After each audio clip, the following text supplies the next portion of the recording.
Buen día, Dios te bendiga. Te doy la bienvenida a otra lectura de la Biblia del Oso. El día de hoy vamos a ir al Nuevo Testamento, vamos a la carta de San Pablo a Timoteo, a la primera, no fue específico. O sea, vamos a ir a primera de Timoteo, primera carta de San Pablo a Timoteo. Vamos a leer el capítulo 6 y vamos a leer los versículos 3 y 4. Repito, primera de Timoteo 6, 3 y 4. Y dice,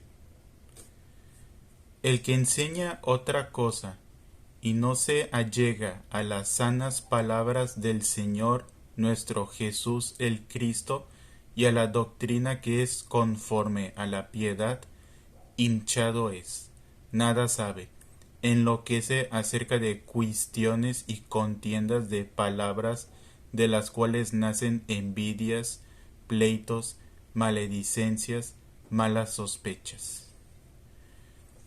Bueno, creo que es muy claro lo que dice aquí, pero igual estamos aquí para tocar ese tema. Y este es uno de los temas que me gustan mucho tocar. ¿Qué es lo que quiere decir? Eh, Dice, el que enseña otra cosa y no se allega, o sea, que no se adecua, o sea, no está conforme a las sanas palabras de nuestro Señor Jesús, o sea, si no está conforme a la palabra o la voluntad de nuestro Dios, que es nuestro Señor Jesucristo, y a la doctrina que es conforme a la piedad. Piedad no es meramente misericordia. Muchos pensamos que piedad solo es misericordia. Piedad, de hecho, si buscamos en el diccionario, la primer excepción o variante, no sé cómo decirlo, disculpen si no es la palabra excepción, creo que es acepción. Igual, el primer significado de piedad habla de las cosas de Dios. De hecho, es cuando oyen la palabra de San Pío o así, se refiere a Dios. Entonces, aquí donde dice, no, y no se allegue a las sanas palabras del Señor Jesucristo y a la doctrina que es conforme a la piedad, o sea, las cosas de Dios, hinchado es. ¿Qué significa? Hinchado en este caso es, en las versiones más recientes, bueno, en la del 1909, cuando buscamos el mismo pasaje, hinchado es una manera de decir como enorgullecido o estás enseñando algo que ya no tiene que ver con la palabra de Dios, porque el hinchar no es lo mismo que crecer. Por ejemplo, si alguien crece y dice, oye, qué grande estás, pero si te dan un golpe y no, nadie dice, oye, mira, te creciste, no, solo estás hinchado. Entonces, una hinchazón nunca es buena. Hinchado es un sinónimo de algo malo, o sea, nunca es algo para alegrarse. Sí, también en la de 1909 viene como hinchado. Igual lo pueden comparar con las versiones más recientes, pero hinchado en este caso no es un crecimiento sano, es algo malo. Es como un tumor, o un tumor maligno al menos, que pues uno dijera, bueno, estás creciendo en masa muscular o en algo. Una cosa es ir al gimnasio, ejercitar y que te crezcan los bíceps, los tríceps o más parte del cuerpo y pues que mejores, no solo porque te veas mejor, sino que mejores en salud. Pero otra cosa es que te salgan tumores y le aseguro algo. Uno pues puede tomarse fotos de con los resultados de haber ido al gimnasio y diciendo miren cómo ando más fuerte, pero cuando uno tiene tumores no los presume como miren estoy creciendo, o sea esto es grandioso. No, al revés, cuando uno tiene tumores en vez de presumirlos va a que se los atiendan, o que se los extirben o que revisen si son benignos o malignos. Entonces no es algo bueno de que gloriarse de, o sea, una hinchazón. No, nunca ha sido bueno visto como algo bueno. Disculpen que se me traba la lengua. Entonces, una hinchazón nunca es visto como algo bueno. Y aquí es lo que dice, o sea, el que no se, o sea, ¿cómo lo diría yo? El que está enseñando, según, o sea, el que está enseñando en la iglesia o en esta vida y no está conforme a la palabra de nuestro Señor Jesús, ni a las enseñanzas que tienen que ver con Dios. Es alguien que está es alguien que está inflado en su ego, o sea, o está lleno de vanidad, lleno de cosas vacías. Nada sabe, y eso es muy claro. O sea, eso no necesitamos buscar tanto el nuevo significado. No sabe nada, es lo que está diciendo. En lo que es acerca de cuestiones, que es cuestiones, o sea, está loco, o sea, no tiene sentido sus cuestiones y contiendas de palabras de las cuales nace. Y aquí es lo que dice, o sea, se vuelve loco, ya no tiene sentido lo que hace. Y dice, y de cuestiones y contienda de palabras, y esta es la consecuencia, de las cuales nacen envidias, siguen los pleitos, las maledicencias, o sea, el decir maledicencia no es meramente decir malas palabras, que sí puede ser, pero maldecir es desearle el mal a alguien. Entonces eso es más, pero igual sí pueden entrar las malas palabras, pero maledicencia se refiere a que eres alguien que le desea el mal a todo el mundo, y malas sospechas a que eres alguien que ya no confía. Entonces, ¿qué nos está diciendo este pasaje? Aquel que quiere enseñar pero no se apega a la palabra de Dios nunca va a tener buen fruto. Incluso está diciendo, no, vas a tener mal fruto si no te apegas a la palabra de Dios. Y ojo, uno va a decir, pero si yo soy científico, ¿cómo voy a estudiar la palabra de Dios si yo estudio ciencia? Sí, o sea, uno va a decir, yo estoy estudiando ciencia, o sea, ¿cómo voy a aplicar la Biblia con la ciencia? Pues es que vuelvo a lo mismo. No significa que tienes que estar todo el tiempo pensando en Dios, porque igual cuando trabajas, aunque trabajas para sostener a tu familia, no todo el tiempo piensas en tu familia, pero igual estás trabajando. Pero sí te tienes que detener en momentos a recordar, pues estoy haciendo esto por mi familia y para glorificar a Dios primeramente. Y es donde uno ya dice, pues sí tiene sentido el que esté trabajando, porque lo hago primero para glorificar a Dios, trabajando de una manera honrada, digna, legal, y segundo, pues para pues alimentar a mi familia, o sea, para sustentarla. Entonces, cuando uno dice, bueno, y como científico, ¿cómo voy a aplicar la palabra de Dios?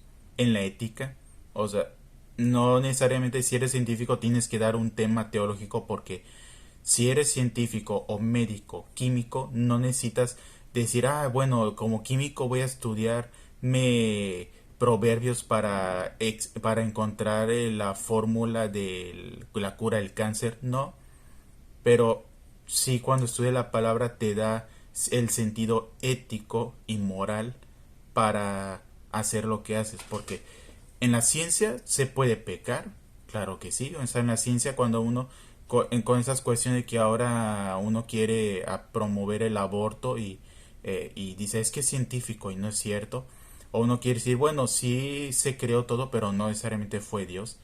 Entonces, siendo científico, aunque no vayas a estudiar profundamente la Biblia, pero aún así la Biblia les da sentido para estudiar, o sea, para hacer lo que están haciendo. O sea, a pesar de que no sean teólogos, pero la Biblia les da sentido, dirección para lo que están haciendo.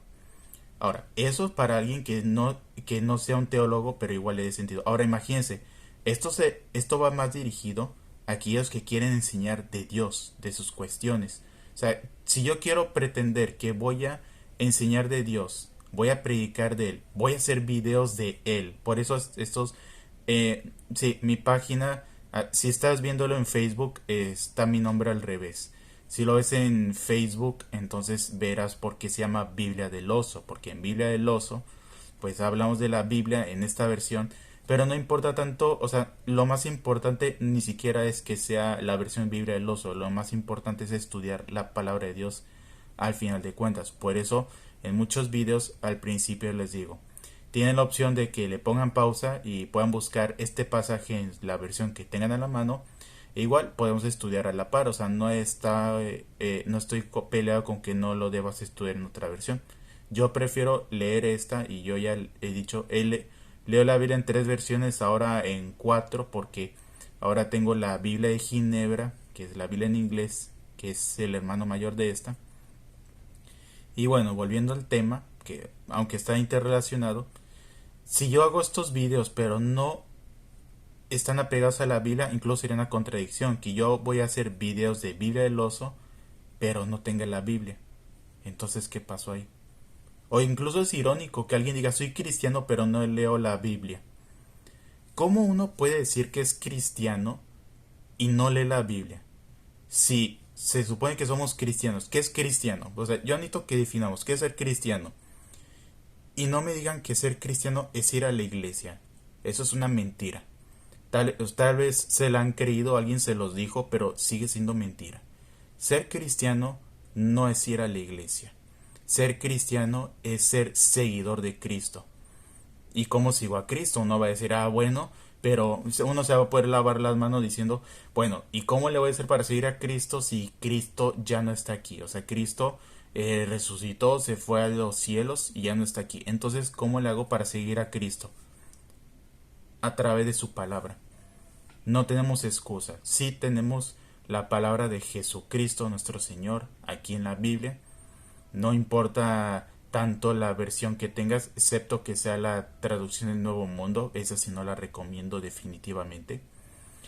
Pero no tenemos excusa para decir, es que, ¿cómo voy a saber qué quiere Cristo si no está aquí? Atrae su palabra. Y eso lo voy a tener que repetir toda la vida. Entonces, no tenemos excusa. Si queremos saber qué es lo que Cristo quiere, ya tenemos aquí su palabra. No podemos decir que no sabemos. Entonces, no es un misterio qué quería Cristo para nosotros. O sea, puede que algunas cosas estén mal traducidas, lo que sea, aún en la versión de Biblia del oso, pero no es en lo básico, no es en lo doctrinal. Ustedes pueden leer la Biblia del oso, cualquier Reina Valera, cualquier versión reciente, y en todas básicamente la doctrina básica de salvación es la misma. Pero por eso soy muy explícito cuando digo que que la traducción del Nuevo Mundo no, porque esa de plano le quita muchos méritos a Cristo de salvación y expiación, y por eso no la recomiendo. Y bueno, no es volver al tema porque todo tiene que ver con el tema, pero volvemos a lo mismo. Si yo voy a hacer videos diciendo Biblia del oso, pero no toco la Biblia, o sea, o agarro el versículo, pero lo interpreto a mi deseo, entonces hago mal. Entonces no estoy enseñando verdaderamente la palabra. El que enseña otra cosa y no se allega a las sanas palabras de nuestro Señor es un hinchado, o sea, es alguien que está soberbio, está orgulloso, o sea, es alguien que está en orgullo, que está con tumores espirituales, no sabe ni qué está diciendo porque dice, nada sabe. Y de hecho, Satanás intentó hacerle esto a Jesús, porque recordemos que cuando Jesús fue tentado en el desierto, a Satanás se le ocurrió, o sea, fue un golpe muy bajo y muy lastimoso, o sea, digo, ¿qué tan bajo tuvo que caer el enemigo para intentar aplicar la misma de Jesús? Como Jesús le dijo, a ver, si tienes hambre, mira, esas piedras se ven deliciosas, si tienes imaginación, las puedes convertir en pan. Y Jesús, todo muerto de hambre, le dice, no solo de pan vivirá el hombre, sino de toda palabra que venga de la boca de Dios. Y entonces Satanás dice, muy bien, pues voy a lanzar la segunda. Y como dijo, muy bien Jesús, tú me obligaste a darte otro nuevo golpe. Ya le dice, bueno, pero también está escrito que lánzate de esa torre, porque está escrito que él no dejará que tu pie tropiece en piedra. Y estaba citando los salmos, el Salmo 91, versículos 11 y 12. Y Jesús le dice, pero también está escrito, no tentarás al Señor tu Dios. Y qué, o sea, qué vergonzoso, penoso, no sé cómo decirlo, fue para Satanás. O sea, intentó aplicarle la misma llave y no sabe que Jesús ya estaba más que preparado. Jesús siempre está más de un paso adelante que nosotros, más adelante que cualquiera. Entonces intentar aplicar esa con Jesús fue mala idea. ¿Qué quiero decir con eso? ¿Cómo lo relaciono? Porque yo puedo agarrar un versículo bíblico y puedo enseñar lo que se me antoje, pero Dios me lo va a demandar. Y va a pasarme lo mismo. Si yo agarro un versículo y quiero apegarme a mis propias experiencias, quiero apegarlo a lo que yo quiero enseñar, entonces Dios me va a acusar de ser un hinchado, me va a decir, te estoy condenando porque enseñaste cosas que no se allegaban a la sana doctrina de Jesucristo y no tenía nada que ver con la doctrina de conforme a la piedad, o sea, conforme a la doctrina de mis asuntos. Y por eso te condeno, o sea, te acuso de ser un hinchado, de no saber nada, de estar loco, de provocar envidias, pleitos, maledicencias y malas sospechas. Aunque sea un mensaje con una base bíblica, pero si quiero agarrar esa base bíblica y la quiero usar para lo que yo desee, entonces estoy en pecado. Uno va a decir, oye, entonces que si me equivoco al dar el mensaje, cuando te preparas para dar un mensaje y le pides al Espíritu Santo que te guíe a enseñar qué es lo que Él quiere decir en esa palabra, no te puedes equivocar, porque el Espíritu Santo es el mejor intérprete de su misma palabra. ¿Y por qué es el mejor intérprete? Porque Él fue el que la inspiró. Entonces, y método infalible para no equivocarse al enseñar la palabra de Dios, pedirle guía al Espíritu Santo. Obviamente, recomiendo totalmente estudiar la palabra de Dios lo mejor posible que se pueda, pero no depender de mi propio estudio intelectual, sino tener en cuenta, yo puedo estudiar, pero el Espíritu Santo tiene siempre la última palabra. Entonces, no, si dependemos del Espíritu Santo para compartir la misma palabra que el Espíritu inspiró, no nos vamos a equivocar, porque nos estamos sujetando a Él.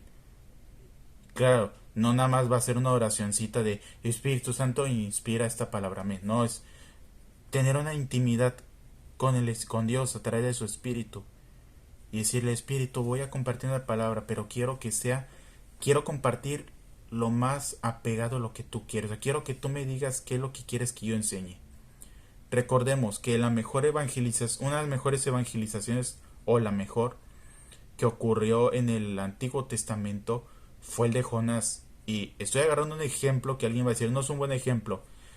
Sí es buen ejemplo porque aunque Jonás no quería predicar a Nínive, fue el Espíritu Santo el que lo llevó ahí. Le dijo qué era exactamente lo que tenía que decir. Y pues no le quedó de otra. Y Jonás lo que hizo fue predicar justamente lo que Dios le dijo que predicara. Entonces imagínense qué maravilla que cuando estudiáramos la palabra, también dijéramos, bueno, yo estudié la palabra, pero quiero que tú me digas qué es lo que quieres que yo, cómo aplique esta palabra. Y con eso les puedo decir algo. Ese es un método infalible, porque infalible me refiero a esa prueba de errores, porque así cuando leemos su palabra, la escudriñamos y le pedimos al Espíritu Santo que nos guíe, no nos podemos equivocar, porque es el Espíritu el que nos va a respaldar. Pero sin embargo, yo quiero enseñar, voy a poner un mal ejemplo, yo quiero enseñar a la gente acerca de la prosperidad, voy a agarrar los versículos mochados, o sea, voy a agarrar versículos recortados, sin su contexto, y voy a empezar a decir, es que mira, aquí habla de dinero, aquí habla de que Él dio ese dinero, Él dio esto, otro, entonces Dios quiere prosperarte, y ya viste, Él dio ese dinero y regresó esto, entonces Dios te quiere prosperar, y para que tú voy a agarrar un ejemplo que se me acaba de ocurrir.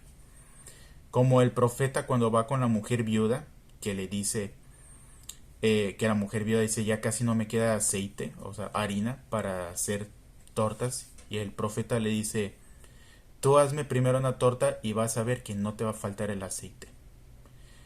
Ese no es un buen ejemplo para agarrarlo y decirle, primero sirvan al pastor y ustedes serán prosperados. No, señor, no es un buen ejemplo. Eso es un caso aislado. No es un caso, podemos estudiarlo después. O sea, de hecho puede ser un buen tema para después. Pero por ahora les digo, no es un ejemplo doctrinal para decir que los hermanos deben servir primero al pastor y ellos serán bendecidos. O sea, den el dinero, o sea, estoy de acuerdo que, o sea, voy a dejar eso claro. Sí estoy de acuerdo que los pastores pueden recibir un salario porque son dignos de su salario. No estoy en desacuerdo con eso.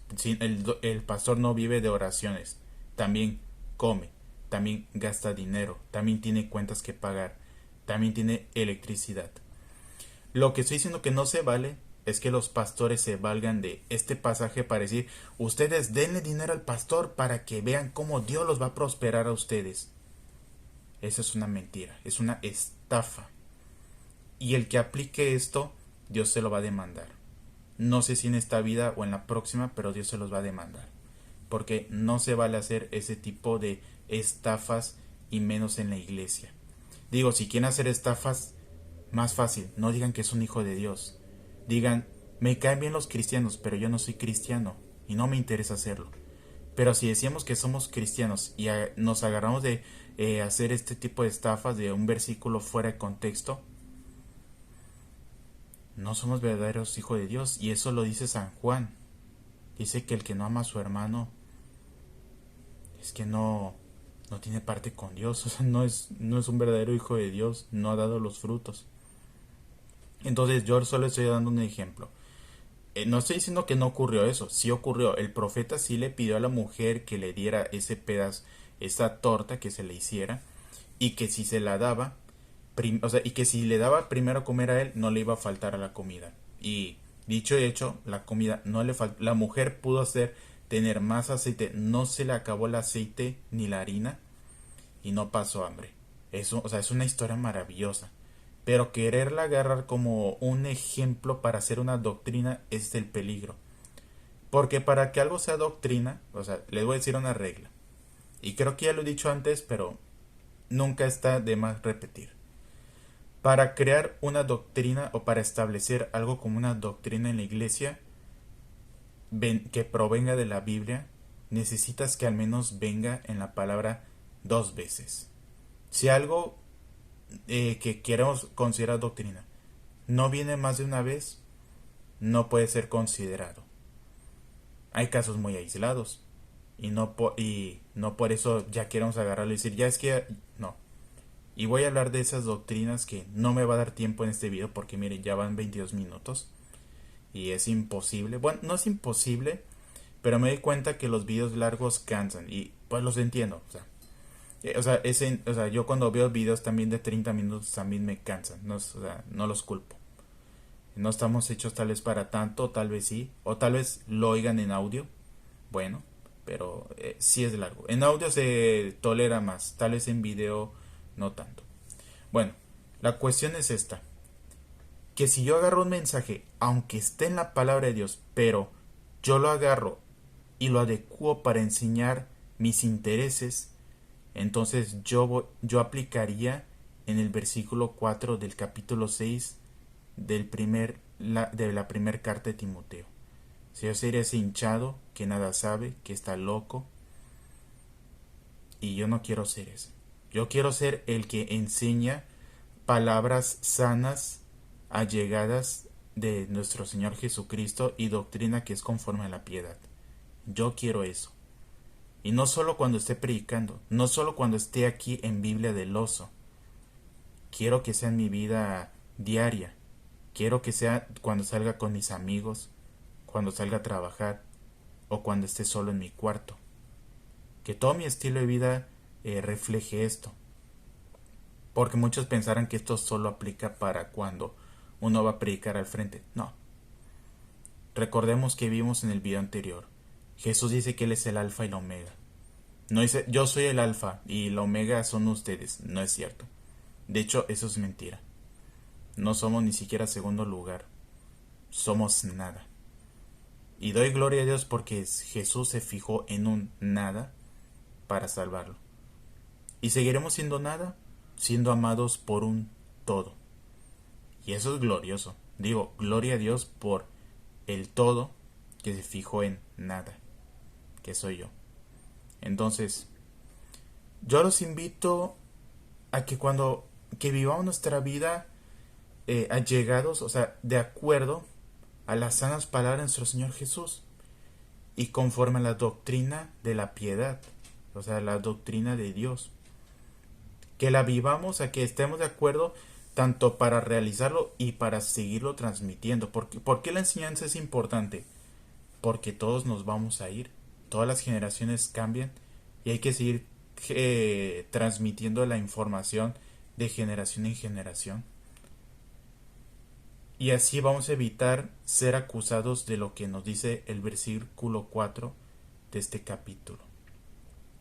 Entonces yo los invito a que nos apeguemos a la palabra de Dios y a la doctrina de la piedad, y así podamos ser esos hijos de Dios, o sea, que Jesús nos reconozca como sus hermanos.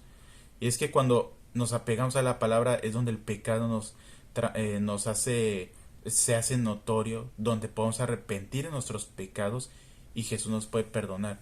No estoy diciendo que enseña la palabra y serás salvo, no, debe ser más bien un fruto, porque si no enseña la palabra de Dios, entonces significa que no, o sea, o sea, si no enseña la palabra de Dios con un mensaje cristocéntrico, entonces no hemos nacido de nuevo.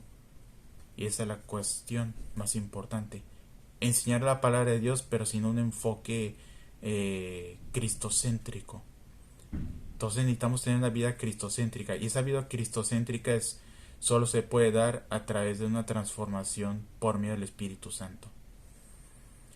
Entonces yo los invito a que estudiemos nuestra palabra, no solo que la estudiemos intelectualmente, sino espiritualmente, que la memoricemos, o versículos clave, que la meditemos, que le digamos a Dios qué es lo que me quiere decir a través de esta palabra, y que así podamos acercarnos más a su santidad, y que todo lo que hagamos en nuestra vida refleje la palabra de Dios, no solo en nuestros mensajes, no solo en las predicaciones, sino en nuestras actitudes, en nuestro trato, en nuestra relación con los demás.